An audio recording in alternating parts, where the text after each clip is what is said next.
Okay, so we're starting off with a bit of a disclaimer here. Covering cut content doesn't always have the most visual stimuli available, but in today's case we're really working with the bare minimum. So if I'm talking about the removed NPC for example, note that I didn't just forget to show them, it's just that my source looks like this. And it's just this, for pages upon pages upon pages. Though I suppose if you're familiar with the craft, you don't care too much. Secondly, the files I'll be looking at today are dense. Really dense. So I might miss some stuff, for sure. But I feel like my selection here, at the very least, has some of the most interesting changes and or cuts highlighted. So while maybe we'll need to revisit these files sometime, let's hope this video doesn't get outdated too soon. Everyone fine with that? Okay, good. This is gonna be a long and diverse video, so I have provided timestamps for those of you that want to skip between topics or maybe just look at a specific one. Go big or go home is the name of the game. I hope you'll enjoy. Alright, do I have some juicy stuff for you? Today I'm gonna be curating actual never before mentioned anywhere content straight from the deepest reaches of the game's code. And of course, as is the case with the last batch of really interesting findings I covered, someone from the larger community actually made me aware of this stuff. So a very big thanks to RoseGorilla439, without them this video wouldn't have been possible. Now diving into the content, I will have to mention that basically every single bit of what I will be mentioning here exists in the form of written dialogue and code only, as my findings are directly sourced from the game's DialogueView files. These entries also contain author names and a date when they were last altered, but those aren't really that noteworthy in the context of this video. And if I would mention them each and every time, we'd still be here by the next millennium. I am not ashamed to admit that I had to ask how to even access these files in the first place, as I am in no way a modder. I am only experienced in using the CK and some other tools to find cut content, but if you add actual code into the mix, then you might as well count me out. Still, I am nothing if not persistent. So, now knowing what I was actually looking at, these are the findings I can give you, starting with a couple quest discoveries forwarded by Gorilla. First off is Freeform Old Hroldan A.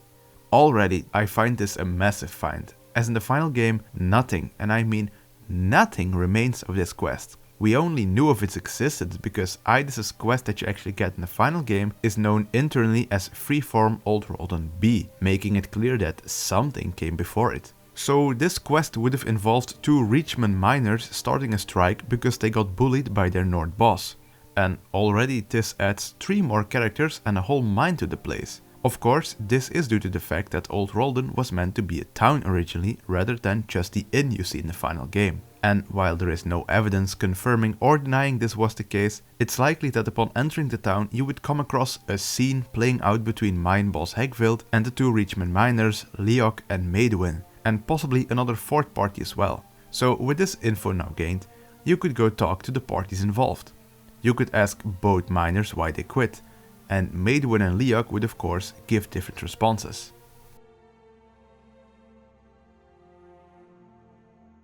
Leok's response would make him sound, at the very least, quite a bit more simple-minded than his companion. Then there's another leading question for the other people involved. Hegvild would have replied like this.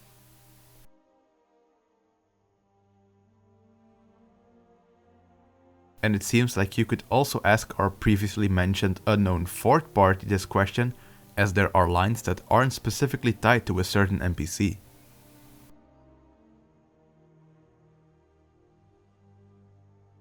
See, neutral parties are the best.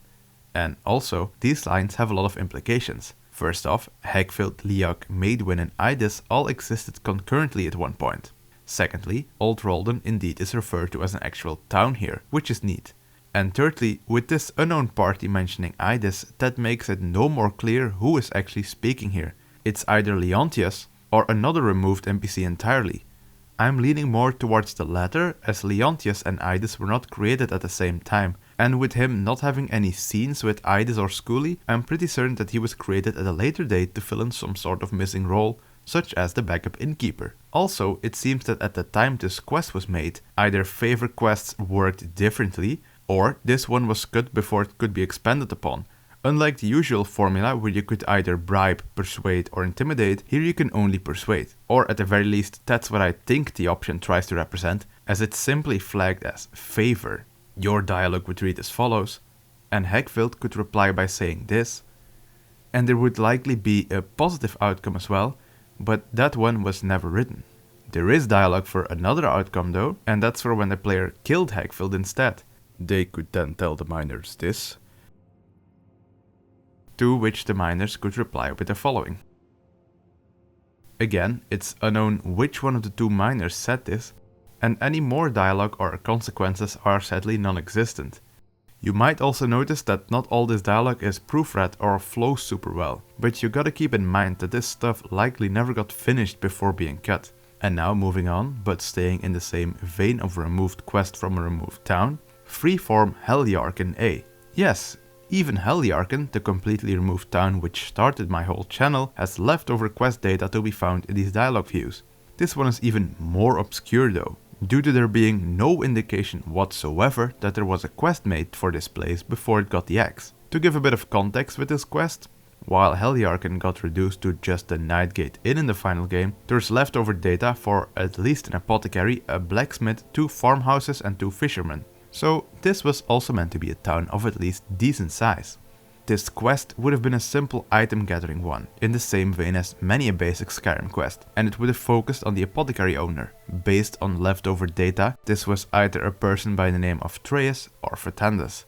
Just like so many other quests in the final game, it would have been initiated by the player making an observation in dialogue. The player would have said this, to which the apothecary owner would have replied by saying this.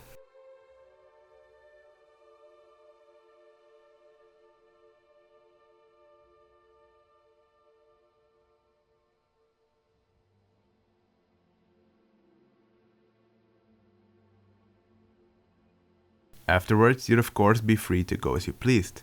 At any point after gathering the tundra cotton, you could return and say this. It seems that if you returned without the 5 tundra cotton, you could instead ask this. And the owner would reply by saying this. Okay, next up is Freeform Anga's Mill A. You might know this quest as the one that involves the unused potion Codrear's Skooma, which is its only remnant in the final game. However, the dialogue that remains here paints a very different picture of the area as a whole. If you need your memory refreshed, in the final game Anga's Mill is a mill in the Pale that's run by Aerie, and there are also 2 workers, the Quiet Leafer and the hot-blooded Codrear. There's also a cowardly imperial man named Anodius Papius found nearby who once worked there, but has since retreated due to the fact that he fears someone is after him. As for the quest, while there is no clear starting point, it likely would have been started upon talking to Anodius, as he probably would have lamented being kicked from the mill.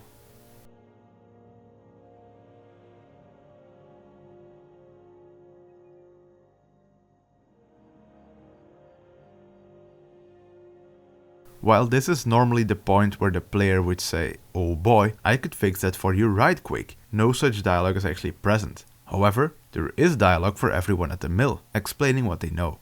You could ask Leafer and he'd say this.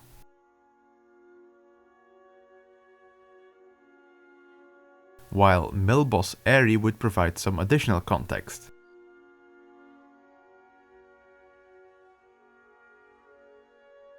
And then Codrear, the main culprit, would have this to say.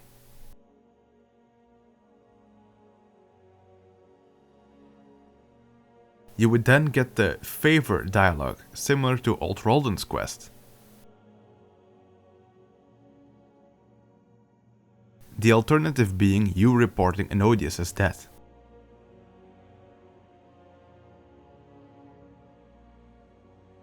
On the other hand, you could also tell Anodius to man up, and this seems like it involved a persuasion check. This time around, options for both failure and success are present.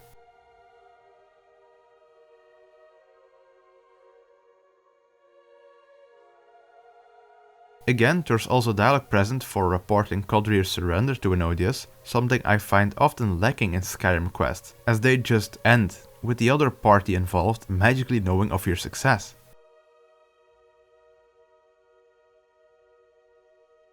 It seems like that aforementioned player line was actually meant to be used when Codrir died, seeing as its internal name is Freeform Anga's Male A Enodius Codrir Dead Branch. However, there's no response explicitly mentioning Codrir's death, just as there is no specific player line mentioning you got Codrir to back down. However, the two combine a bit too well to just be a coincidence, I'd say.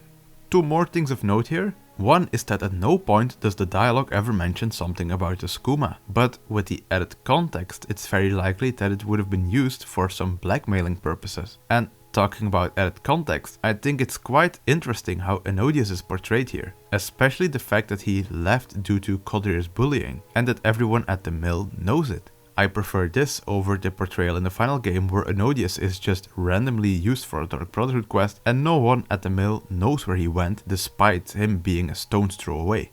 Though I guess some people may prefer the mysterious approach there, not knowing exactly who wanted Enodius gone. Even though the more I think about it, the more I presume that Bethesda never had an answer to that question, but rather they just wanted to repurpose the paranoid loner guy for an assassination quest.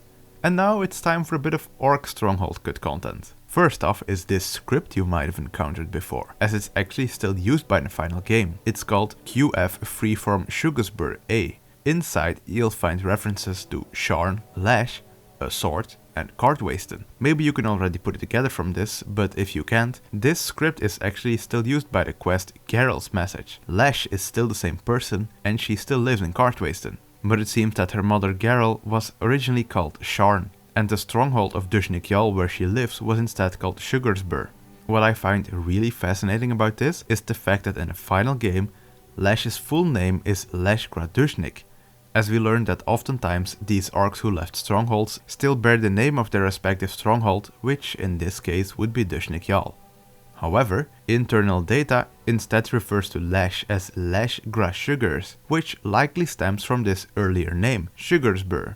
That's just really neat. Another really cool detail here that basically goes unnoticed is that there are still two orcs in the final game that have Shugurs in their name, brother and sister Mulush and Urzoga in Markarth. So if we keep in mind that the stronghold was also located in the Reach, it's quite possible that the indication was meant to be that both of them also came from Dushnik Jarl or Shugurzbur, but after the stronghold was renamed, they just kept their original names because Bethesda thought no one would notice.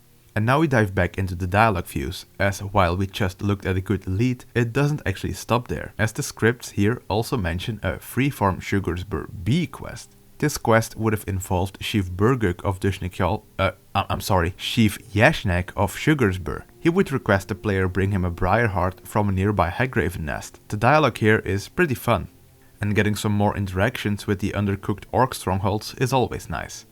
Takeaways here are Burguk's early name and the fact that there was meant to be a Hagraven dungeon at least somewhere near the stronghold originally. And speaking of orc strongholds, ever hear of Makbur?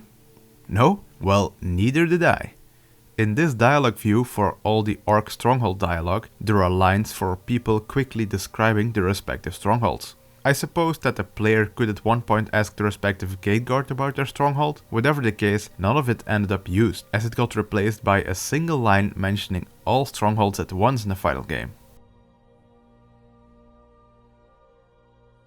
You had a line for Dushnik Jarl, one for Mauloch Khazgur, one for Narzelbur, and of course none for Largushbur, since that one has always seemed to me like an afterthought. And this would confirm that theory. You do also have this line for the stronghold of Makbur, which was completely removed. At least we know that its respective chief would have been called Shamak. Now you may wonder if we would ever be able to know where exactly Makbur was meant to be located. And we do actually, as there are still 3 references to Makbur that can be found in the final game's files. All 3 are markers: Makbur Smelter Marker, Makbur Center Marker Ref, and Makbur Blacksmith Marker. Thankfully, these markers are located at the place where Makbur once stood, Bile Gulch Mine. Bile Gulch Mine, while appearing as a bandit camp in the final game, is an orichalcum mine which would have served as the local strongholds mine. Also noticeable is that the bandit camp is basically completely made out of stronghold architecture, which leads me to believe that either A, the stronghold was basically finished and the devs kept it as is and it simply got repurposed, or B, whoever made this bandit camp was being cheeky and purposefully added in orcish elements to reference the original purpose of the place. Either way, it's a bit of a dead giveaway that's just clever enough to not arouse any suspicion of it being repurposed content. Speaking of, yes, I know, it doesn't stop. There's also Gularz Khazgur, with a very similar name to the used Mauloch Khazgur. Was Gularz Khazgur yet another removed orc stronghold? Possibly. It's not that clear, as there's basically nothing left of the place. It's not mentioned in any dialogue views either. Just like Makbur, there is a remaining marker called Gularz Khazgur's center marker ref. This is also placed at the locations that still appears in the final game. Cracked Tusk Keep. Now, Cracked Tusk Keep also has a lot of orcish motifs and buildings normally only seen in orc strongholds. In fact, if you look at all the unique orcish stuff such as bookcases, awnings, beds, chairs, etc., you'll find that they are all exclusively used at either one of the existing orc strongholds or at Bile Gulch Mine and Cracked Tusk Keep. A coincidence? I think that's quite unlikely. What I do wonder is how exactly this place would have differed from the other orc strongholds, as there is an unused key called Key to Gularz Khazgur Keep, which implies that the bigger location Gularz Khazgur also had a smaller location Gularz Khazgur Keep, located inside. But a keep in this context is just like a fort, in the same vein as, Cracked Tusk Keep. So was this place just repurposed in its entirety? Was Gularz Khazgur an orcish stronghold infused with an imperial fort? I don't quite know, but it seems to be plausible. The last mention of the place is on a pre-release map for the game, which indeed shows this place as Gularz Khazgur. What's also of note is that none of the other orc strongholds seem to have gotten conceptualized at this point, so it's likely that Gularz Khazgur was either the earliest implemented orc stronghold or the earliest version of the idea/concept which would have got reworked into the orc strongholds, which might explain its unorthodox layout and lack of a mine when compared to the other strongholds. And while we're on the topic of this map, it shows basically all of the small settlements that were cut like Heljarchen, Granite Hill and Old Hroldan, as well as a chunk of the earliest made dungeons. While some have a slightly different name, there is one that really stands out to me, and that's this one over here, Ghoruun Hall. Not only is it the only dungeon with a completely different name, I'm also familiar with the name. Ghoruun Hall, or Ghoruun, and sometimes misspelled as Ghoruun, still appears in scripts tied to MS-14, which is the quest Laid to Rest. As you might have expected, Ghoruun Hall is an earlier iteration of Movard's Lair. Now, Movard's Lair is named after the eponymous Movard Pekin. Was this Ghoruun Hall also supposed to be named after someone specific? Well, yes actually. While the final game has nothing more than vague script mentions, the DialogueViews hold this very interesting early line for Idgrod Ravencrone.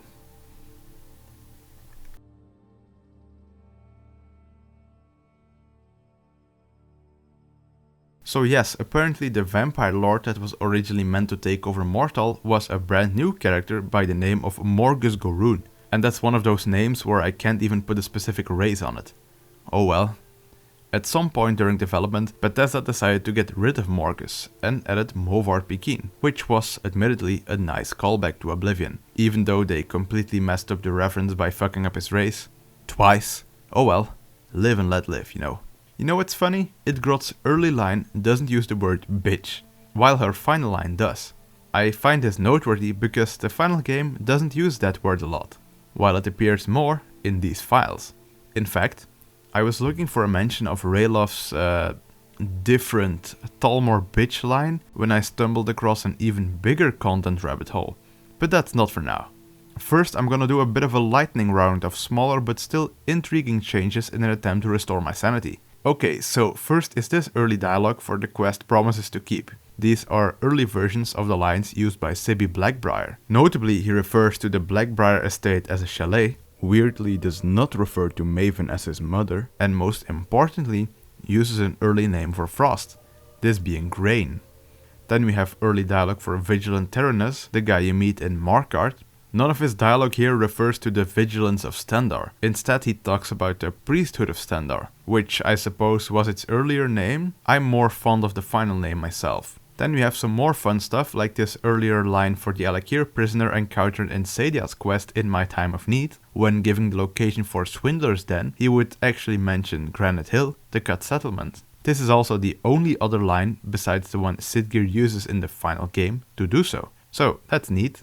Well, okay, that's not completely true, but I'll come back to that in a bit. There's also this early dialogue for Hroldan in the white file, which mentioned Heljarchen, again, the only line of its kind to do so. The Whispering Door has a single early line where the player could have said, "My lord, I've heard there is trouble with your children," which got altered to drop the "my lord" portion in the final game, despite Balgruf's answer still making no sense in that context, which is great. Then there's this early dialogue for Brynjolf's marketplace scam, which originally involved Grelka rather than Madesi, but also mentions the mysterious Brandish Begin Again, who was mentioned in the files and in the official game guide but got replaced by Brandshay in the final game. Even stranger is that there seems to be a later iteration of this dialogue as well, where Brandshay still uses his early name, but Grelka now no longer gets mentioned, but instead who I assume to be a Khajiit merchant named Madesi. This implies that either someone made a weird typo here, or that Madesi, the Argonian, originally was a Khajiit named Mdesi instead. Knowing Bethesda, it's basically impossible to tell. A single script is the only other mention of this name. Sfidi, Linley, has this early line where she refers to her brother as Wolf, whereas it's normally Wolfur. The final line is just generally a bit more refined. And now we're back onto some bigger stuff again. So there's something you might not know about Met By Moonlight, Hroldan's data request. Let's iceberg it up for you, shall we? What you probably know is that there are some cut hunters present in the files. What you might know is that some of the hunters that are either scripted to die instantly or are already dead by the time you meet them have different voice lines, implying they would at the very least accompany you longer during the hunt. Now, what you probably don't know is that the Glenmoral witches were also meant to appear and play a role in the quest. Yes, those Glenmoral witches that are normally killed in the Companion's questline and have ties to lycanthropy. There is actually an unused Hagraven named Lucerne still in the files that has 2 unused lines that tie to the quest. So yes, one of only 4 uniquely named Hagravens does indeed go unused, but that's not my point. What I'm trying to say here is that these lines don't have any proper context left over. So they don't really tell us much, except for that the witches clearly also know about the hunt. You know where I'm going with this, right? While the dialogue views don't appear to have more leftover dialogue for the witches or anyone associated with them, we have a player-only dialogue and one internal name associated with Sinding, which shows that he could have explained something about their ties to Hroldan in all likelihood. Big chance this was done after saving him, as the other options appear to be the player bargaining with the witches to get the ring repaired, only for them to say they'll need Sinding's skin. So, if I gather this correctly, then it seems that the aspect of Hroldan just took their role in the final game, as he repairs the ring for Sinding's skin there. Hi, this is Mid-Editing Unknown G here. I just wanted to point something out that I noticed while I was rewatching this. I'm pretty convinced now that the internal name for Sinding's topic about the witches, combined with how his response was rewritten in the final game, implies that when asked "what will you do now?", Sinding would have informed you about the Glenmoral witches and their ability to cure werewolves. More on that once this bit resumes. Then instead of asking the aspect of Hroldan to repair the ring, you would ask the witches. But they would inform you that there was a great hunt going on, as well as that they needed Sinding's skin, which is so obviously laid out that I don't know how or why I didn't realize this when first writing the script weeks ago. Oh, and that aspect of Hroldan, that was at one point meant to be a yak apparently. Fun stuff. Now back to the video. And while I was looking into this werewolf related mess, of course I'd stumble into an even bigger one. Remember the Silverhand from the Companion's questline? No really, do you? Because these guys are almost as forgettable as they come. For all intents and purposes, they are just generic bandits armed with silver weaponry because they really dislike werewolves. But they were, at the very least, supposed to have a little bit more to do than, nothing. There's a couple of leftover lines indicate that they would have had a random encounter with a player, where they would actually speak with them before attacking because of their lycanthropy. However, what stands out most here is that they state that going to the Glenmoral witches could actually cure you. Now how crazy would that be? That opens up so many cool options, and it also has a lot of implications for the Companion's questline. But alas, besides these lines, nothing remains left over of these ideas. Now that's what I call a real loss right there. Now how about some main quest stuff to follow that up? How many of you know who Captain Metilius is? I think I briefly mentioned him in the Cutting Room Floor mod video, but he isn't really remarkable. Or is he? Well, that depends on who you ask, I suppose. It is, however, an objective fact that he would have played a role in at least 2 early main story quests. Chronologically, the first one of these quests would have been MQ-103, which you might know as the Jagged Crown. And I know what you're thinking, did he lose the plot? The Jagged Crown is internally marked as CW02 and is clearly a part of the Civil War line of quests, rather than the main quest. Well, yes, that's true, but the Jagged Crown was originally a part of the main quest instead. Or what I should say is that whatever earlier iteration of the Jagged Crown existed was meant to be a part of the main quest, as the Jagged Crown itself wasn't originally even the objective at all. No, rather it was some kind of unspecified book. The final game still uses a lot of internal mentions that refer to the quest as MQ-103 and mention a book, but at no point is its name ever revealed. Ureg Groshop even has voice dialogue remaining for trying to sell the book to him. What? You have it? No. No, as tempting as it is, it won't do to have both sides angry at us. The college has had enough trouble staying out of the war. No need to make it worse. You take that book back to General Tullius or Ulfric and let them have their little triumph. It will be delivered back here to me soon enough. Of course, this dialogue is unavailable in the final game, but still. Here's another fun fact for you. The actual MQ-103, Bleak Falls Barrow, also has internal references that make it clear that the Dragonstone was also meant to be some kind of book originally. Though once again, it can't really be elaborated upon as its internal names aren't all that descriptive. But what has Captain Metilius to do with all this? Well, barely anything actually. There's only a single sandbox package related to this quest linked to him. As you can see, while it's named for MQ-103, the quest attached is actually the Jagged Crown. He's also mentioned in some scripts, but that's really it. Those same scripts also seem to indicate that even in the form of a main quest, this quest would have had a Stormcloak and an Imperial version. And after this early MQ-03 would come early MQ-104. Logically, Metilius would have played a much larger role in that one. MQ-104 in the final game is the quest Dragon Rising, where you, Irelet and a handful of guards had to Whiterun's western watchtower to fight the dragon that was spotted there. The early MQ-104 actually had a lot of similarities to this, but, and I'm probably biased here, the earlier version seems to be a lot more interesting to me. Let me explain. While Captain Metilius' leftover ties to MQ-104 don't go any further than some random markers, the dialogue views contain lots of dialogue spelling out how the original quest was supposed to go.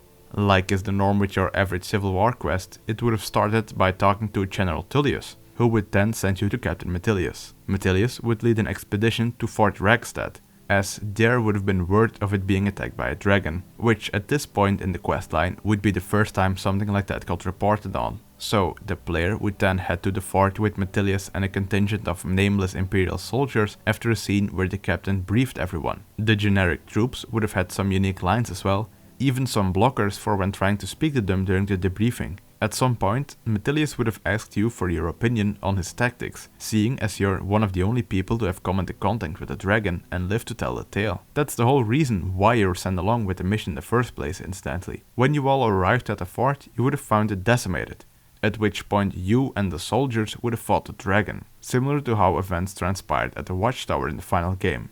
Upon the dragon's defeat, you would have absorbed its soul, and the captain and the men would be confused. A fun detail I think is that the captain explicitly asks you to take a part of the dragon with you to show to General Tullius, unlike the final game where Balgroove just believes you based on him knowing you for a nanosecond. Some point after leaving the fort, the Greybeards would have called out, just like in the final game. Legate Ricka wants to speak to you about this, while General Tullius is more so interested in the status of the fort. This dynamic is kinda replicated in the final game between Rongar and Proventus Avenici when returning to Whiterun.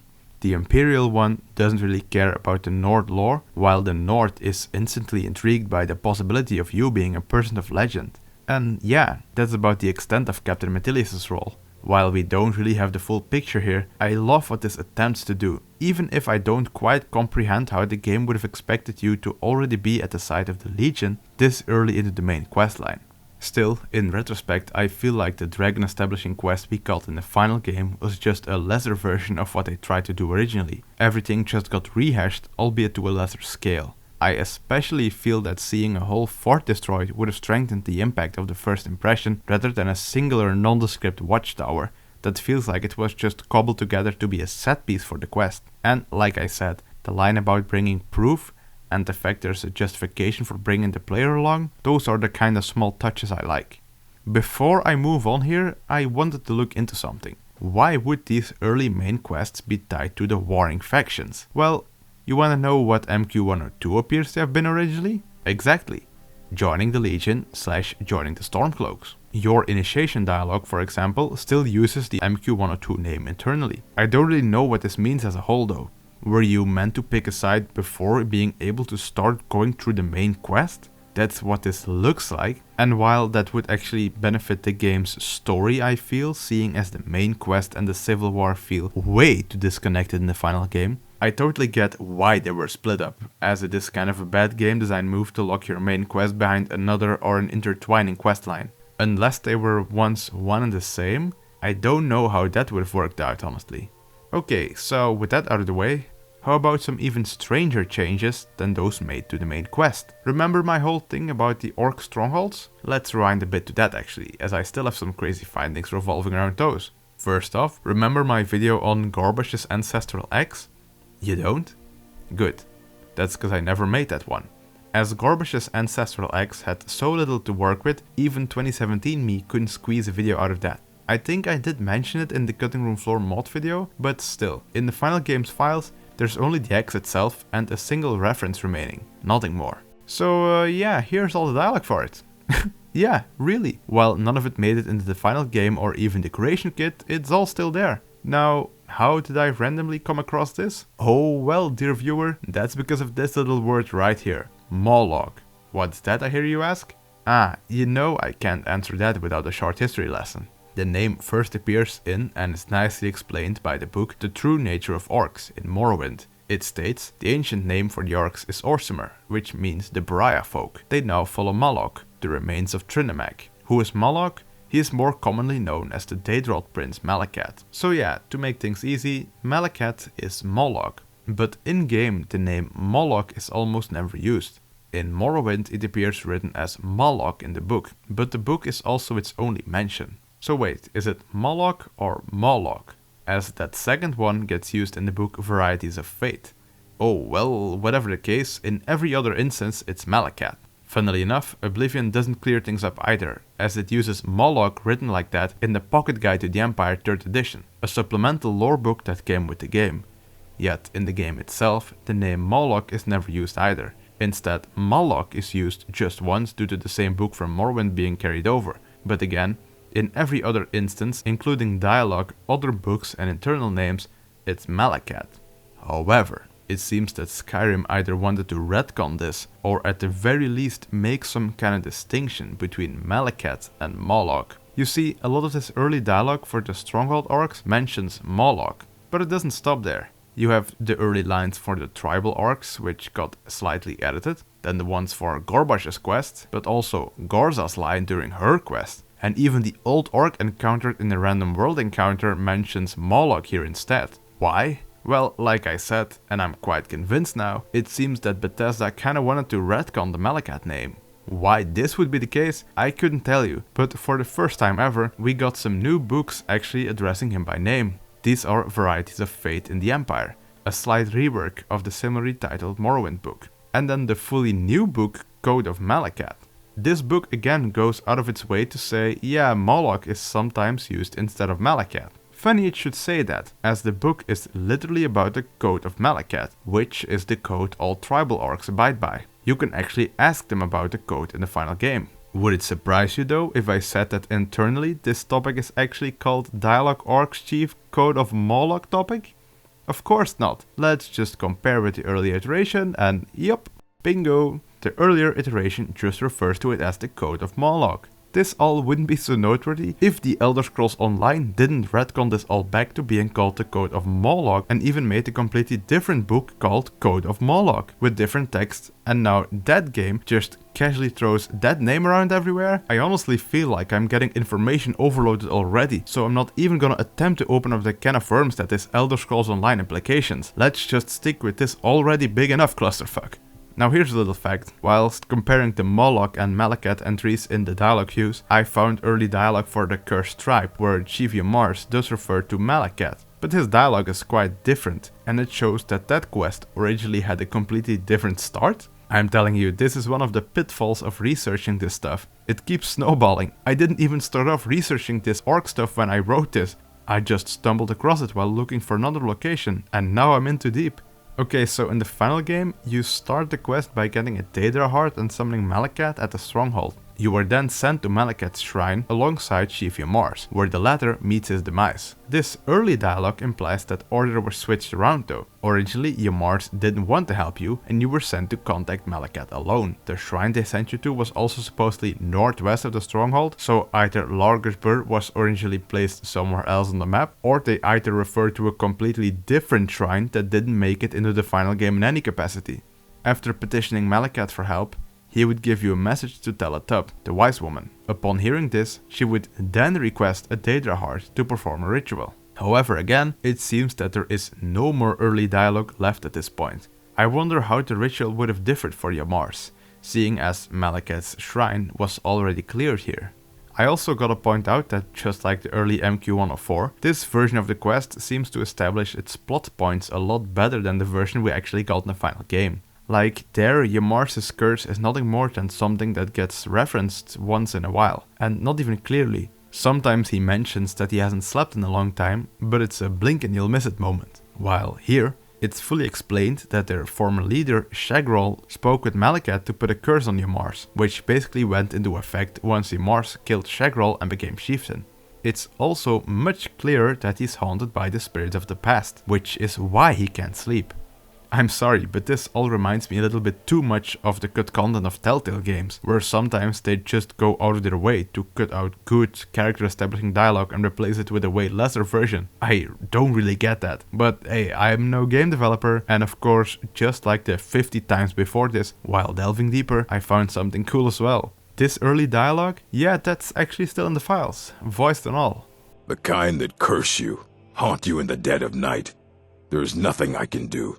Nothing anyone can do. Shugurzbur, once the leader of this tribe, unhappy with his demise, has dealt with Mauloch himself to curse me. Curse us all. Spirits, ghosts.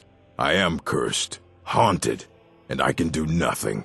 Can you fix that? Of course you cannot. No one can. It is my lot as chief of this tribe, and so I suffer quietly. So why did they go with the alternate version? Oh man, who knows at this point? Speaking of stuff that actually remains hidden in the final game's files, are you familiar with the Brinehammer? Well, the Brinehammer, or rather its wreck, is a small shipwreck dungeon in the final game, but there's no quest connected to it. And you aren't sent to it for anything in the final game. You already know where this is going, right? So in the final game, guards in Solitude may tell you this. It should function to incentivize you to head over. However, there is no special treasure to be found there. You may encounter a skeleton with a book next to it though. This generic book was once meant to be a specific journal, and finding it would have started the Brinehammer dungeon quest. There is still a script related to this journal left over in the final game's code, but that's literally all there is for this quest. Of course, this is where the DialogueViews come in once more. They basically show the entirety of how the quest would have played out. Upon finding it, you could bring it to an unidentified bookseller. However, said bookseller actually identifies themselves as a bard in the dialogue. You would give them the journal and they'd be quite shocked with its contents, as it was quite unbelievable and quite tragic. You could then decide whether or not to change the ending to have it printed. If the ending was changed, you'd probably get more money as opposed to when the original ending was kept. Whatever the case, you would receive a finder's fee and a recurring amount of money every week. But that's not where this ends. No.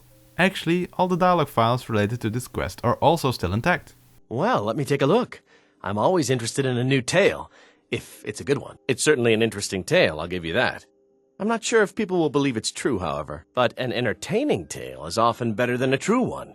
Perhaps if we change the ending, we could see about getting some printed. If you'll allow me, I'd like to rewrite the ending a bit and do a small printing. Depending on how it sells, I'll give you a cut of the profits each week.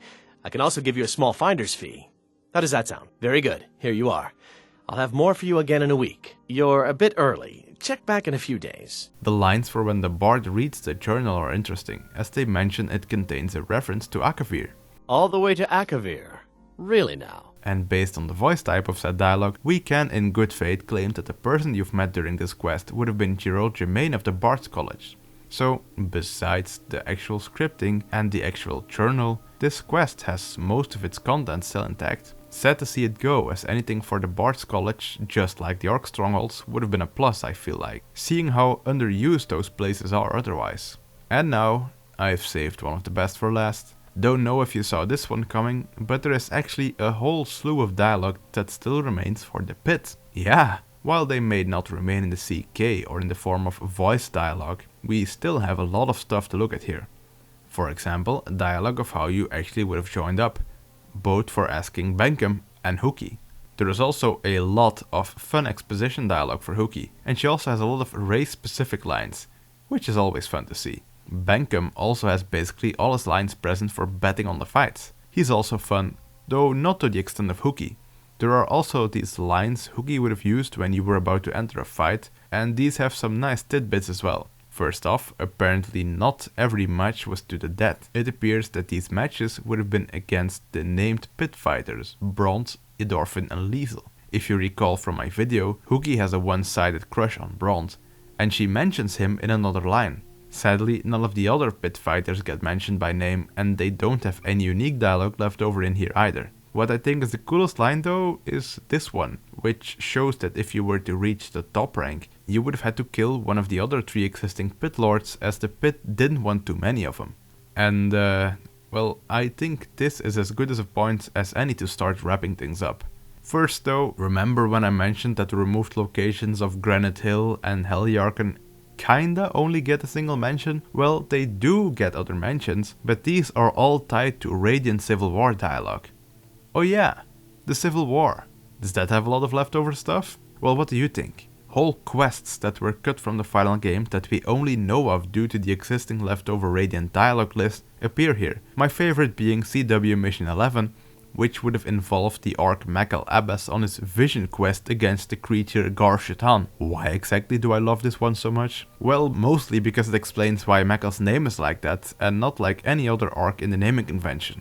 It wasn't just random, he just uses his own lingo and basically made up his own name. And because this would have been a very quirky way to unlock a Civil War companion. CW Mission 08 involving the Cowhand, the Painted Cow and the giant named Goldar is also fully accounted for here. But it's just impossible for me to delve into all the unused Civil War stuff without tripling this video in length. So while it's very cool that it's there, I alone can't cover it all right now. Maybe someday, but not now. There's also another giant pile of specific content which I didn't cover here, but that's due to it all fitting together nicely, and I feel like it makes for a whole other video entirely. I'm not spoiling the subject just yet, but note that it might be one of my favorite discoveries ever, and I have done a lot of those over the years.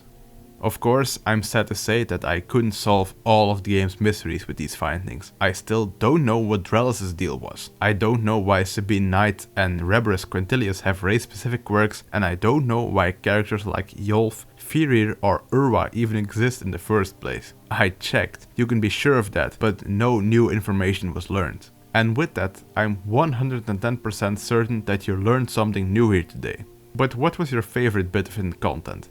And was there something you think holds more secrets? Let me know in the comments below, and I'll try to see you again real soon. Cheers!